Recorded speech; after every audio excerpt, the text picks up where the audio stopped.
Hello, and welcome to a video on completing the square, part 1, brought to you by the Answer series. I've got two examples for you here. I want you to pause the video, I want you to try these two, and then we will look at them together.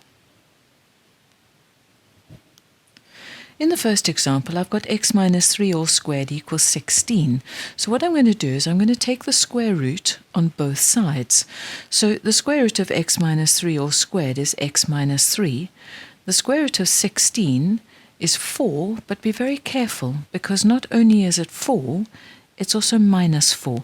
So that plus minus 4 is vitally important. Remember, this equation has an x squared in it, so it's a quadratic equation. And a quadratic equation has two solutions, so watch out for that plus minus 4. If I take the minus 3 to the other side, x is equal to 3 plus or minus 4. In other words, x is 3 plus 4, or x is 3 minus 4. So there I get my two solutions. The second example, exactly the same. X plus 1 all squared is equal to 49. When you take the square root on both sides, do not forget it's plus or minus 7. So x is equal to minus 1 plus or minus 7, minus 1 plus 7, or minus 1 minus 7. So there are those two examples.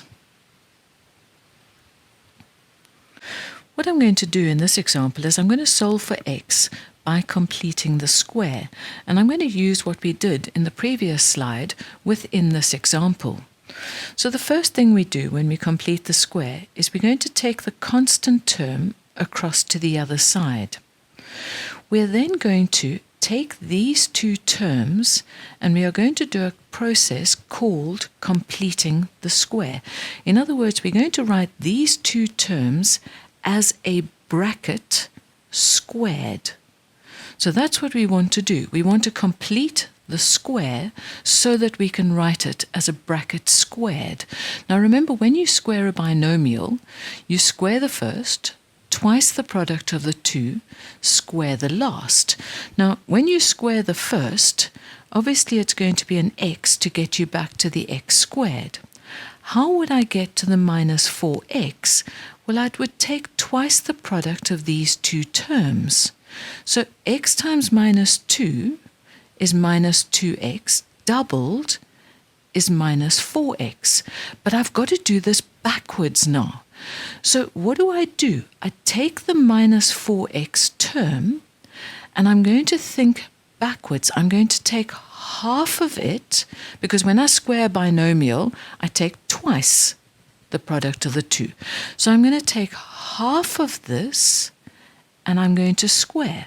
So what we do when completing the square is we add on half the coefficient of x all squared onto both sides of the equation. So half of minus 4 is minus 2. So I'm going to add on minus 2 squared to both sides of my equation. So this side becomes x minus 2 all squared. Square the first, twice the product of the two, square the last. What do I get on the other side? I get 12 plus 4, in other words 16. And now I've got an example exactly like the previous page. Take the square root of both sides, don't forget plus or minus 4. Take the minus 2 across to the other side, and you get your two answers. I've got another example here. I want you to pause the video, I want you to try it yourself, and then we'll look at it together. The first thing I do is I take the constant term to the other side. I then need to complete the square. So I take the coefficient of x and I take half the coefficient of x. And if I take half of 3, I get 3 over 2. So what I do is I add 3 over 2 squared to both sides of the equation. This then forms a perfect square. So my bracket becomes x, because that's how I get the x squared. It becomes plus 3 over 2, because that's how I get the plus 3 over 2 squared. And when I multiply the two terms together and take twice that, I get the plus 3x. So there I have completed the square. The other side is 1 plus 9 over 4.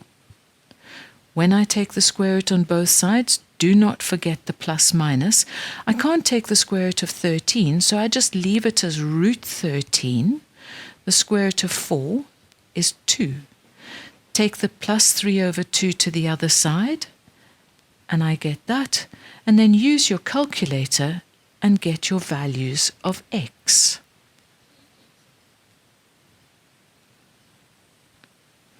I have another example for you to do. Again, solve for x by completing the square, and I've given you a hint. Divide through by the coefficient of x squared first. You do not want to complete the square unless you have a term with 1 x squared. So the first thing you're going to do is divide all the terms by 3 and then complete the square. So pause the video, try this one, and then we'll look at it together. Okay, first thing I've done is divided through by 3, and I have taken the constant to the other side. I'm going to take half the coefficient of x, so half of minus 5 over 3 is minus 5 over 6. So that's what I'm going to add onto both sides, and it will be that thing squared. Now, if I'm adding on minus 5 over 6 squared, a minus squared is a plus. So I'm simply adding on 5 over 6 squared to both sides. This then is a perfect square. So the x squared is giving me the x, the 5 over 6 squared is giving me the 5 over 6, and the fact that my middle term is minus 5 over 3x is giving me the minus in the middle. Simplify the fractions on this side. Take the square root on both sides. Again, do not forget the plus minus. Take the minus 5 over 6 across, and you get your two answers.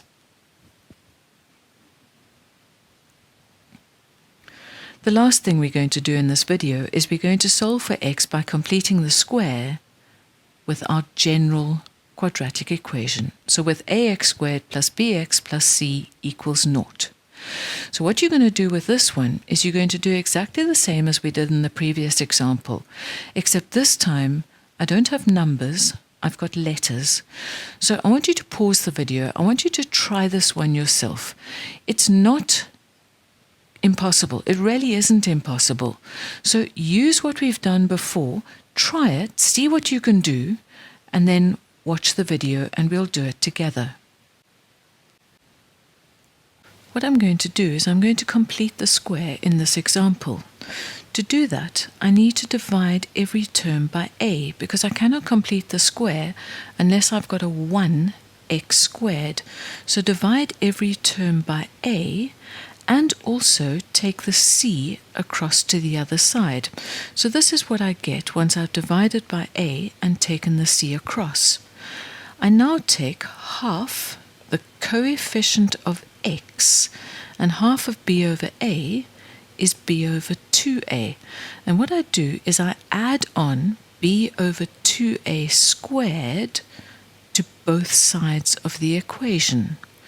These three terms form a perfect square. So the x squared becomes an x inside the bracket. The b over 2a squared becomes a b over 2a inside the bracket. And because my middle term is a plus, that tells me that there's a plus in between the two terms there. On the right-hand side, I square the bracket and I write it as one term with a common denominator of 4a squared. I then take the square root on each side. Don't forget when you take the square root that it's plus or minus. The square root of 4a squared is 2a, and what is on the top I leave with the square root sign, and I've simply taken the two terms and I've written them the other way round. The plus b over 2a goes across to the other side, and I get a minus b over 2a, and then I write it as one fraction. And that gives you your quadratic formula. In other words, if you have any quadratic equation, ax squared plus bx plus c equals 0, the roots of that equation, in other words, the x values, will always be x is equal to minus b plus or minus the square root of b squared minus 4ac all over 2a. So now you know where that formula comes from. Check out the video description below for practice questions from our study guides. If you found this video useful, give it a like and subscribe to our channel so you don't miss any new episodes. Follow us on Instagram or Facebook to stay on top of the latest TAS news and launches. So that's it for now from The Answer Series, your key to exam success.